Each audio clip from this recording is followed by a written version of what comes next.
I wanted to come to the floor this afternoon to talk about the agreement that we've reached with Senators Corker and Hoeven that will significantly increase security measures taken at our borders. We've spent a lot of time talking about this issue over the last months with some proposals that would have simply gone too far by sacrificing the path to citizenship, perhaps completely, in some of these proposals. And I want to thank Senator Corker and Senator Hoeven, the other senators that have been involved in this discussion, for striking the balance in a different place and giving us a path to another bipartisan agreement that's required compromise, principled compromise, on all sides throughout this process. We have always said, a number of us have said, that this bill is not the bill each of us would have written left to our own devices. But the nature of this place when it's working is that it's a place where people make principled compromises and come together. I want to thank Chairman Leahy, who's on the floor today, for the process that he led in the Judiciary Committee to get us here. There were over 300 amendments considered. There were 141, I think, amendments adopted by both Democrats and Republicans. This is the way Colorado expects the United States Senate to work.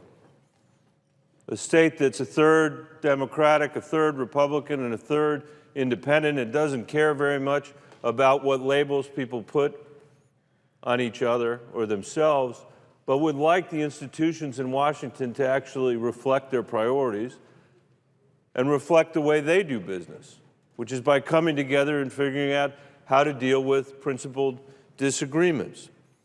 So while we've said this bill isn't the bill that I would have written alone, it's a good bill. It's a bill that's gotten stronger in the committee and stronger on the floor, and that's the way it's supposed to work.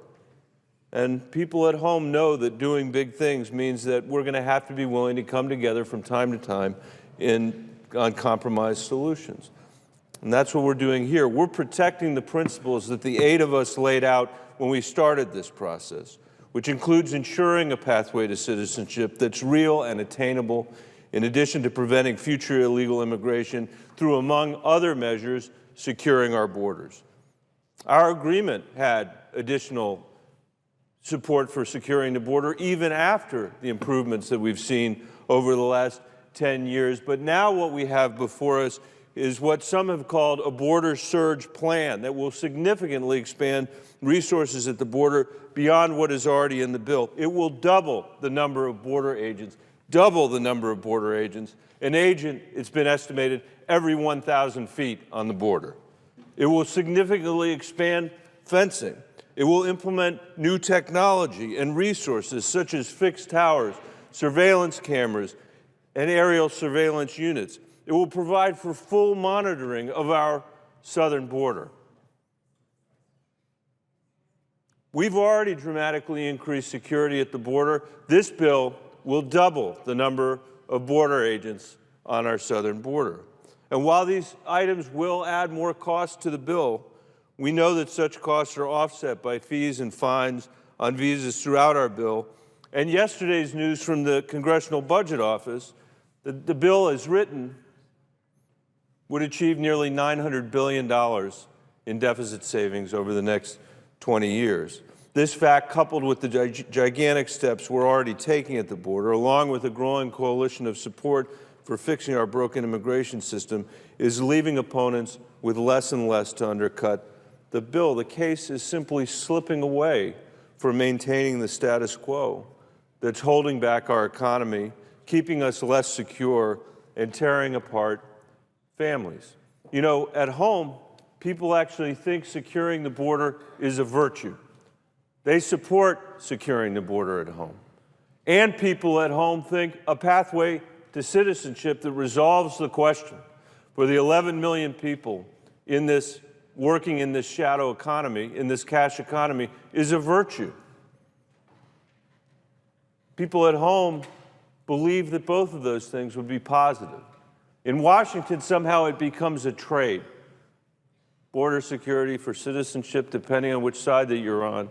And I just want to say how grateful I am to the other members of the Gang of Eight, particularly to Senator McCain and Senator Graham, Senator Rubio, Senator Flake, my Republican colleagues, and to Senator Hoeven and Senator Corker for creating the opportunity for us to have a big bipartisan vote on this Senate floor next week to be able to show the American people that there's hope, that we can finally resolve not just the issue for the 11 million, but we can also begin as a country to have the talents of people from all over the world that want to contribute to our economy, that want to build their businesses here. I want to thank them for legislating in such a constructive way, and as we move forward, to have the chance for each of us to vote, to reaffirm two essential principles that make our country so special. One, that we're committed to the rule of law, and the other, that we are a nation of immigrants. And with that, Madam President, I yield the floor, and I thank the Senator for Utah for his patience. Our farmers and ranchers in Colorado have been suffering through the worst drought that we've had in a generation. And this is the third year in a row of that drought. We have passed a bipartisan farm bill twice on the floor of the United States Senate, I think with over 70 votes. It's not perfect. There are things in it I would change. It's the only bipartisan deficit reduction, other than the immigration bill, that's been achieved by a committee in this Congress on either the Senate side or the House side, the only one. We make important reforms to our conservation title. We end direct payments to producers. The Senate bill is not a perfect bill, but it is a good bill. And today, the House of Representatives voted their own bill down.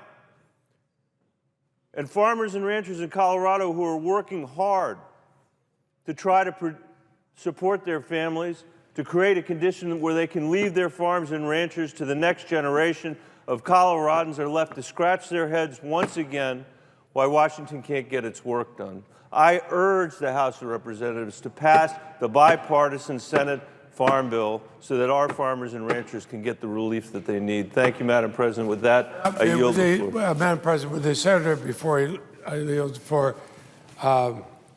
a question. Senator from Vermont. I'll yield. Madam President, I believe the Senator is aware of this, but I'd ask that he know that when we passed the Farm Bill last year by a huge bipartisan margin, and again this year, that on the Senate committee are several former chairs of that committee in both parties, as well as a former Secretary of Agriculture, and we came together as Republicans and Democrats to pass a bill that saved $23 to $28 billion. I believe the Senator is aware of that. Through the chair, I am aware of that. I appreciate the Senator from Vermont, the former chair of the committee and now the chair of the Judiciary Committee, reminding the chamber of that. The Senator from Vermont has been here longer than I have been here. It's just being honest about it. But I wonder sometimes what it would have been like to serve in this body when it didn't have a 10% approval rating. The chairman was here when the United States Congress didn't have a 10% approval rating. I don't know why anybody in the world would want to work in a place that had that level of approval rating. Madam Chair, Madam President, I came down the floor once with a slide that tried to find other enterprises that had the kind of approval rating we have in this Congress. And it's really hard to do. The IRS had a 40% approval rating. There's an actress that had a 15% approval rating. 11% of the American people say they want the country to be a communist country. I don't, by the way, Madam President. I think Fidel Castro had a 5 or 6% approval rating.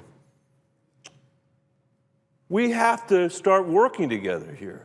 That's what the American people want. That's what the people in my state want. They know that we're not always going to agree on everything, but they expect us to actually get things done. And one of the things that we have in front of us, this immigration bill, is an excellent example of Republicans and Democrats coming together to do their work. And the chairman is exactly right. The senator from Vermont is exactly right. We have differences on the Agriculture Committee sometimes, but they're not partisan differences. They're not differences between Republicans and Democrats. They're regional differences. And we find a way to hash those out. And we were able to pass that bill on this floor with broad bipartisan support. That's what we should do with this immigration bill, and that's what the House of Representatives should do with our Senate Farm Bill. Thank you, Madam President.